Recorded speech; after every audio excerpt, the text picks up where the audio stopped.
আজ আমি ওপার বাংলার একটা বাটার রেসিপি শেয়ার করছি। তার জন্য প্রথমে কড়াই তেল গরম করে দিয়েছি, ছোট সাইজের একটা আলু আর অনেকটা পটলের খোসা। তোমরা কিন্তু চাইলে আলুর খোসাও ইউজ করতে পারো, আলুর খোসা বাটাও কিন্তু খেতে বেশ ভালো লাগে।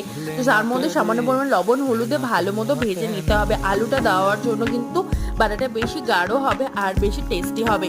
তো দেখো ভাজা মোটামুটি হয়ে গেছে, খুব বেশি ভাজবো না। তোমরা চাইলে এখানে ছোট চিংড়ি বা শুটকিও ইউজ করতে পারো, সেটাও কিন্তু বাটার সাথে খেতে বেশ ভালো লাগে।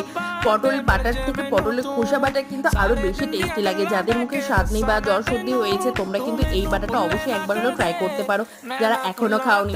তো দেখো ভাজা হয়ে যাওয়ার পর সেই তেলের মধ্যে সামান্য জিরে ফোড়ন দিয়ে শুকনো লঙ্কা, কাঁচা লঙ্কা, রসুন, পেঁয়াজ দিয়ে ভালো মতো ভেজে নিতে হবে। দিয়ে আবারও সেই পটলের খোসা দিয়ে আবারও ভালো মতো ভেজে নিতে হবে কয়েক সেকেন্ড দিয়ে।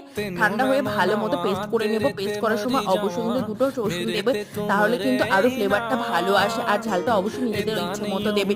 তো তৈরি আমাদের পটলের খোসা বাটা, অবশ্যই ট্রাই করো।